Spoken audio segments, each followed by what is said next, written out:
Happy Friday, and welcome to your Newsmax Daily for November the 7th, 2025, the first of 4 Fridays this month, with the final Friday of the month being Black Friday, the day after Thanksgiving, 3 weeks from today. It's also day 38 of the government shutdown and the day where it begins to affect a lot more Americans, not only those that are federal employees and SNAP recipients. The FAA has begun cutting back flights at some of the nation's busiest and biggest airports due to security concerns, due to the shortage of air traffic controllers and TSA workers not working because they're not getting paid, and the stress that puts on all of those who are working. And now you will have the stress of flying under what the FAA is considering potentially unsafe conditions. Republicans feel very helpless about the situation because, as we've noted, there is really nothing for us to negotiate. They're the only ones that have the power to open it up.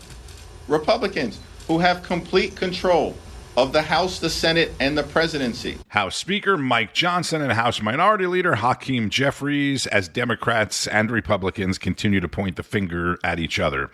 I have more great segments and interviews today than I can possibly use in the podcast, including Greta's interview with Congresswoman Marjorie Taylor Greene, Alan Dershowitz on the Heritage Foundation and Tucker Carlson, Greg Kelly on Zohran Mamdani, Rob Finnerty talking UFOs, and more. But we're going to start with this must-hear segment from Carl Higbie, who, as usual, says all the quiet parts out loud.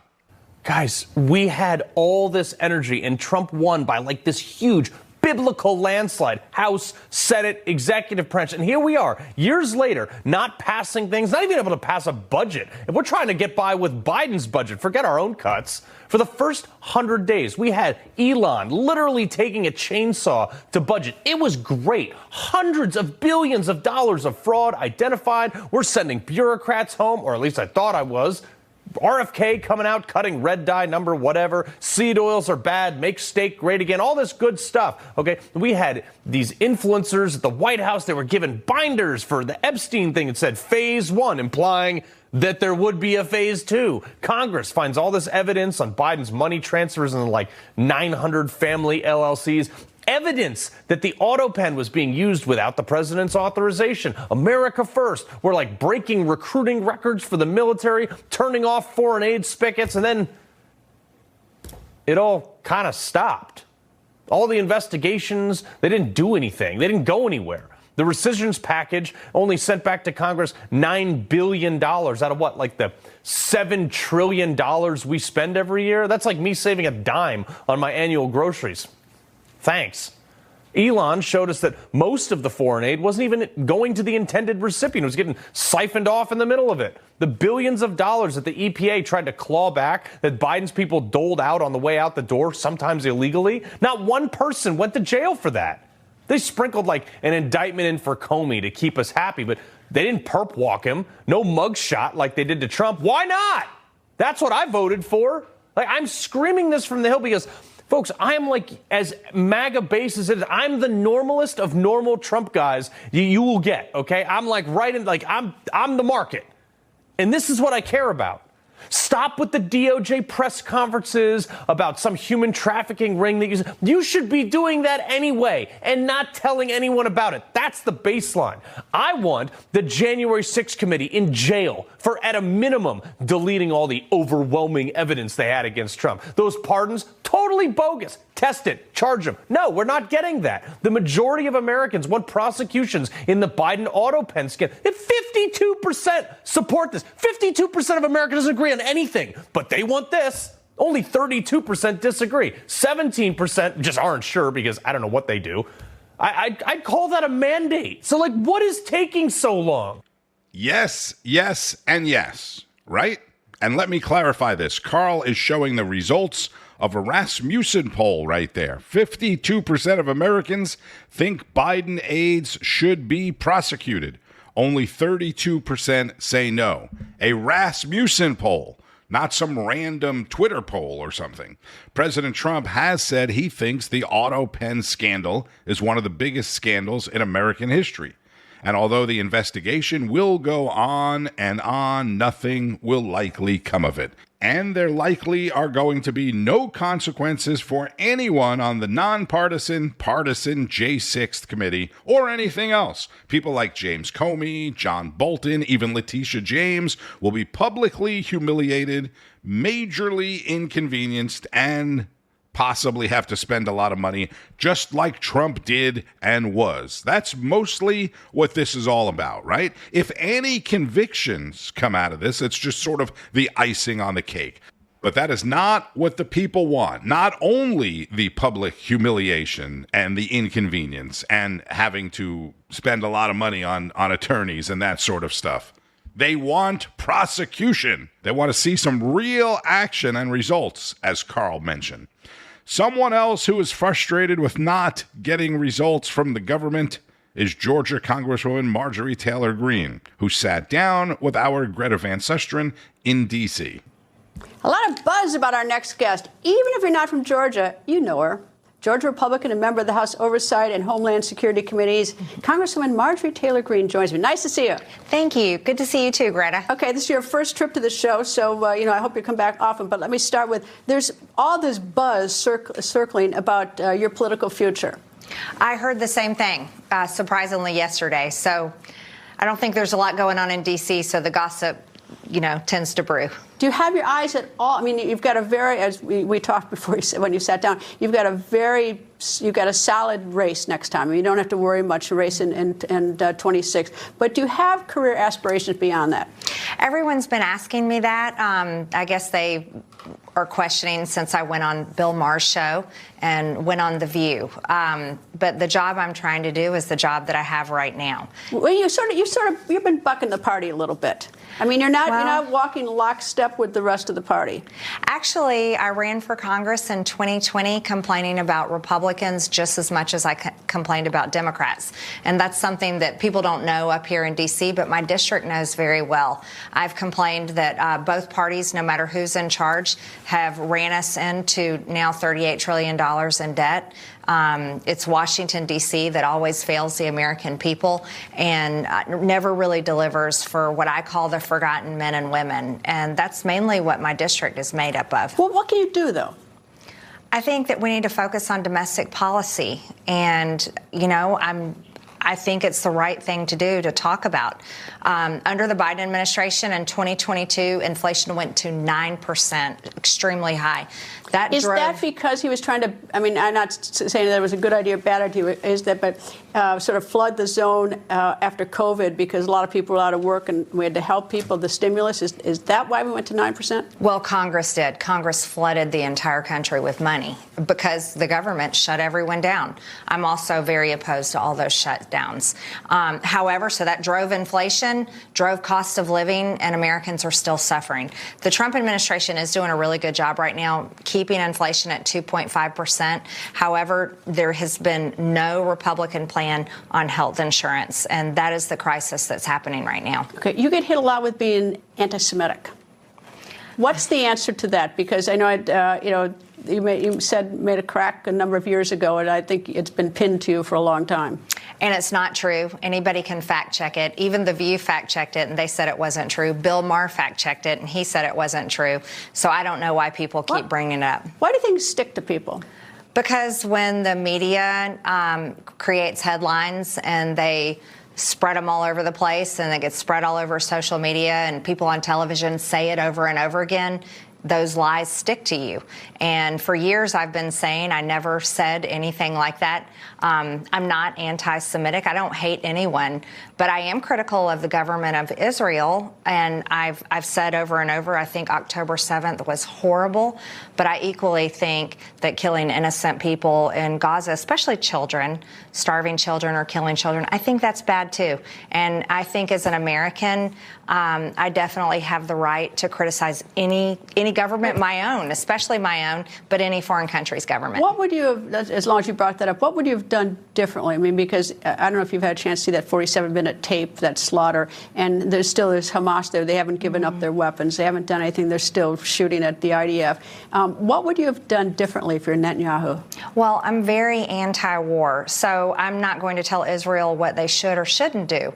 But I will talk about what America should do. For example, I don't think Americans' tax dollars should fund any of the foreign wars.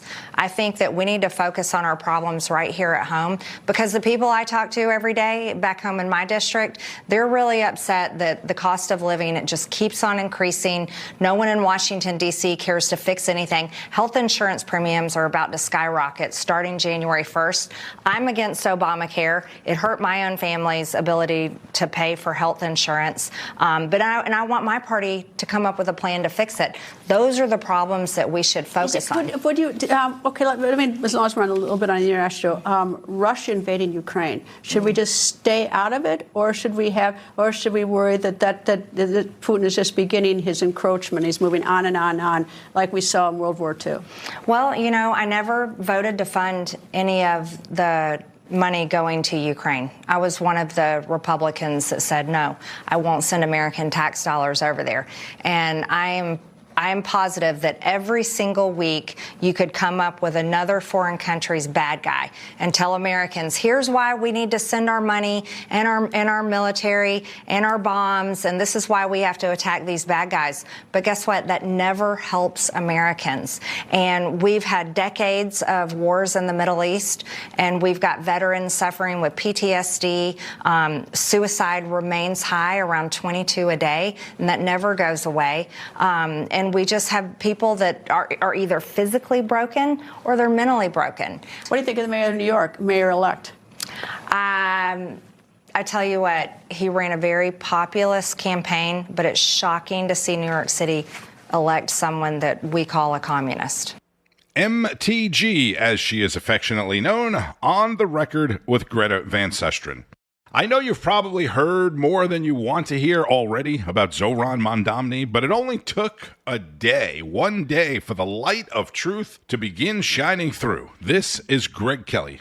This Zohran Mamdani character, right, that everybody's talking about, he is falling all over himself. Don't be intimidated by this guy. Don't be afraid. He is so inept and really, really taken with himself. I can see the dawn of a better day for humanity.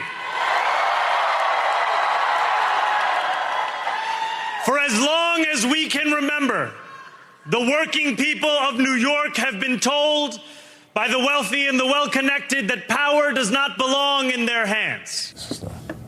Well, he's kind of acting like he was just made emperor. It's really funny. He's got this kind of complex, like the Messiah or something like that. He's just a municipal official, and he's talking about all these global restructuring plans, and I don't care how many nitwit kids he gets all revved up.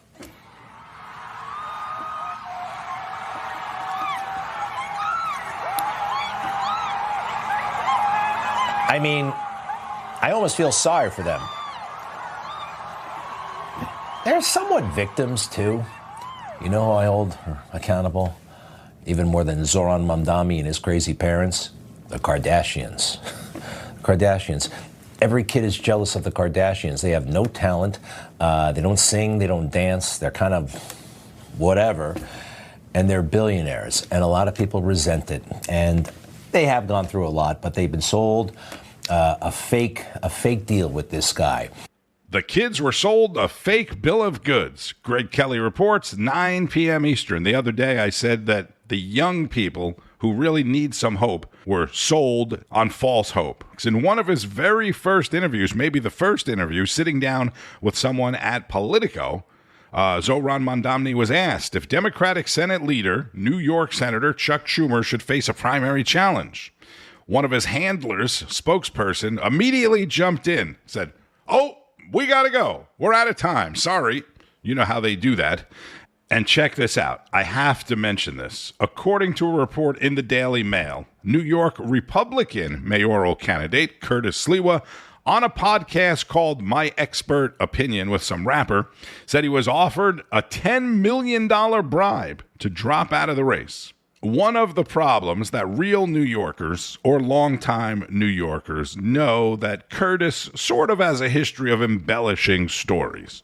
With that said, I will tell you that last Friday, a friend of mine with big contacts in politics, real contacts, told me his people were telling him Sliwa was going to drop out of the race over the weekend, probably on Sunday. This was last weekend, right before Tuesday's election. I said, there's no way Curtis is dropping out of the race. Trust me, he's not dropping out. And he said, if the people telling me Sliwa is going to drop out, then he is definitely going to drop out. So could this be what they do that we didn't know? And of course, Curtis didn't drop out. The one thing I do know is that politics is a dirty, dirty business. And the money that goes into politics is insane. And going back to Greg Kelly, who mentioned the Kardashians, oddly enough, a social media post by Kim Kardashian prompted this next segment with Rob Finnerty and Dr. Avi Loeb on the mysterious 3I Atlas comet. Joining us once again, Harvard astrophysicist Dr. Avi Loeb. Dr. Loeb, great to see you. I want you to know we reached out directly to the NASA administrator and the new NASA administrator, and we have yet to get a response, which is very unusual. What do you think is really going on here? Well, very graciously, Representative Anna Paulina Luna reached out to NASA through a letter a week ago. She didn't receive a response, but she met with NASA officials yesterday and said that they told her that indeed bureaucratic reasons are preventing the release of the data. But we still have to wait until the government shutdown is over. That's what she was told. They also mentioned that indeed the anti-tail of this object is surprising. That was observed in July and August. As of yesterday, there were images taken of 3I Atlas after its passage through perihelion closest to the sun. That's when it received 770 watts per square meter. It was heated, yet we don't see any tail. It doesn't look like a comet. So the images, which are the highest resolution we should have from NASA, would be very valuable in assessing the nature of this object. Well, exactly. And those images continue to be hidden from the public. People have seen these. People that work at NASA have seen the images. I don't buy this bogus excuse that over the last 37 plus days, they couldn't release the photos because nobody's at NASA. People are working at NASA every single day, Dr. Loeb. I know you know this. And then this happened. So Sean Duffy was the acting NASA administrator until yesterday. They have a new NASA administrator, which is also just the timing is so bizarre. And Sean Duffy just posted this in response to Kim Kardashian, of all people, saying no aliens, no threat to life here on Earth. Dr. Loeb, can we say definitively now that this thing has come out from the other side of the sun, that this is not alien technology? Can you say that tonight? No, we need more data. We need to observe it. That's the way science is done. We should stay curious. And I invited Kim Kardashian to join my research team on 3I Atlas if she is very curious. She shouldn't ask bureaucrats to answer questions. The scientists are engaged with the data. And I very much look forward to seeing the high-rise images from the Mars Reconnaissance Orbiter. As of this morning, the Chinese Space Agency, the Chinese administration, released their data from a camera that is inferior to high-rise, but not much inferior. And they look, we can see a fuzzy blob of light from Mars on the same date of the 3rd of October when it came from 3 hours very close. We keep talking about this, and it's just so odd to me. At some point, these photos were taken October 2nd. At some point, we're not going to need those images because this thing will be hovering over, Times Square or something. We'll be able to see it with the naked eye. To your point a moment ago, NASA is not the only player here. New images were released from the Spanish observatory showing no tail on this at all, which is very unusual for a comet. We are also seeing a change in color, which cannot be explained. Do you have any explanation for this, Dr. Loeb? Actually, the most interesting development over the past week is a non-gravitational acceleration was detected for 3 Atlas, meaning that it deviated from a trajectory shaped by gravity alone. And I calculated that it should have lost at least 10% of its mass in order to get that velocity boost. And I expected that we would see a very massive cloud of gas around it, resulting from cometary evaporation with a cometary tail, a very clear cometary. However, there were images taken yesterday didn't show that. So it's puzzling, and obviously we should be curious. And, the European Space Agency released their images. The Chinese Space Administration released their images. I mean, NASA should be competitive. NASA should. International stage. NASA should, and I'm not going to stop talking about this story until NASA and our own government does the right thing. Rob Finnerty, host of Finnerty with Harvard professor Avi Loeb. So now Kim Kardashian is invited to join Harvard researchers. If I were texting, I'd have to put a laughing emoji in there. The benefits of making a sex tape are endless. Anyway, it's called the 3I Atlas Comet. But is it really a comet or another government cover-up? Back at the beginning, I mentioned Alan Dershowitz and the Heritage Foundation shakeup after its president defended Tucker Carlson's interview with Nick Fuentes. This is from American Agenda with Katrina Zish and Bob Brooks. I made a mistake, and I let you down. And I let down this institution. And I am sorry for that. Period. Full stop. Following those comments, Roberts took questions from Heritage staffers, and one actually went to go take him to task. We also could have just said nothing at all. Instead, we managed to scrape together an initial response that, at best, was equal parts incoherent, unhelpful, and naive. At worst, as others have referenced, it was more akin to a masterclass in cowardice that ran cover for the most unhinged dregs of the far right. Joining us now to discuss, Professor Emeritus at Harvard Law School and author of The Preventative State, Professor Alan Dershowitz. It's always a pleasure, sir, to have you on. So I'll let you have the floor here. Your thoughts on Roberts' apology and the whole chaos going on.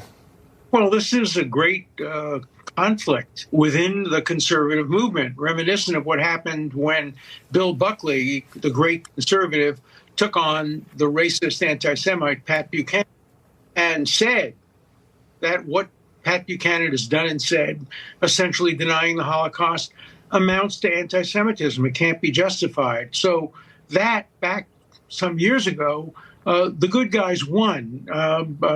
Buchanan lost. He was really taken out of the center of conservative politics, and Bill Buckley won. Now we're seeing the same fight being fought in the conservative movement at the Heritage Foundation. The irony is that when you go online and you read about Nazi propaganda saying Jews control the media, among the people they're alleged to control are the Heritage Foundation. They always say the Jews control all the media. Look how much influence they have in the Heritage Foundation. And now we see the Heritage Foundation refuses essentially to condemn the anti-Semitism of their friends. You can say some of my best friends are Jews. He's basically saying some of my best friends are anti-Semites, Tucker Carlson and Nick Fuentes and people like that. So, look, the conservative movement has to get it straight, and it has to condemn all kinds of anti-Semitism, anti-Zionism, double standards in approaching Israel. They have not done that.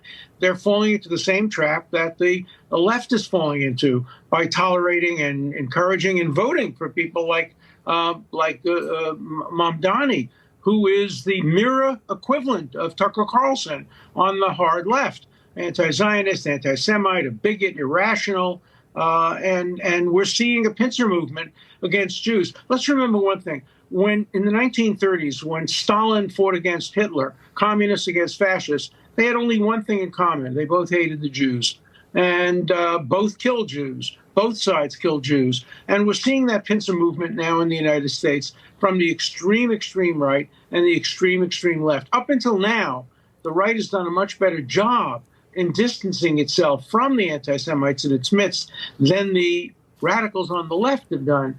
But this blow-up at the Heritage Foundation seems to show something different. So I don't think that he can survive this, and he has not done a good job.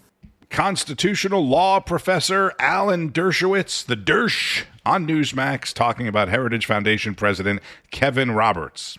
In other headlines, an FBI bulletin to law enforcement across the country is warning that criminals are now posing as ICE officers. The bulletin says the impersonations are making it more difficult for people to distinguish between legitimate law enforcement and criminals. The bulletin lists 5 known instances where this has happened. One being in New York, where 3 men ended up robbing a restaurant. Here in Florida, a woman went willingly with a man that she believed was an ICE agent, only to be kidnapped to a hotel. And thankfully, she was able to escape, and the criminals were arrested. And the Better Business Bureau is warning us of a new tap-to-pay scam called ghost tapping. You know, when you use your credit card, or worse, your debit card, to tap and pay at the register. They're recommending that you do not do that. Just another way cyber criminals are now trying to get to us. Ghost tapping, phishing emails, fake text messages, data breaches. That's why our friends at Webroot are offering a huge discount on their total protection package. It has lightning fast antivirus, identity theft protection with dark web monitoring, secure VPN, and unlimited cloud backup. Webroot Total Protection helps defend every part of our digital life, which is basically all of our life now, right? With up to $1 million in fraud expense reimbursement, 24/7 US-based customer service support, and new text scam detection. Get cyber secure with 60% off Webroot Total Protection at webroot.com/Newsmax. That's 60% off only when you go to webroot.com/Newsmax. Do not wait. Get Webroot Total Protection today or check it out over the weekend. Read some of the reviews. The reviews are phenomenal. Webroot.com/Newsmax. On Wall Street, stocks opened in the red after closing deep in the red yesterday. There is no jobs report today, as I mentioned yesterday, because of the government shutdown. The monthly jobs report, a.k.a. the non-farm payroll, comes from the Labor Department, which is part of the government. And how about this Elon Musk deal? Are you following this? This is insane. The world's richest person is about to get nearly $1 trillion from Tesla. But the pay package will come with some concessions. Shareholders want Musk to boost the company's value to more than $8 trillion by 2035 and have 1 million Tesla robo-taxis on the street. But just think about that. The world's richest person about to get nearly $1 trillion pay package. Bitcoin is sitting right at 100,000 this morning. Gold is still holding tight at 4,000 an ounce. And after speaking with leaders of 5 Central Asia countries at the White House yesterday, President Trump is hosting the Prime Minister of Hungary today. They'll have a bilateral lunch meeting and discussion. Then later today, President Trump heads back to Mar-a-Lago for the weekend.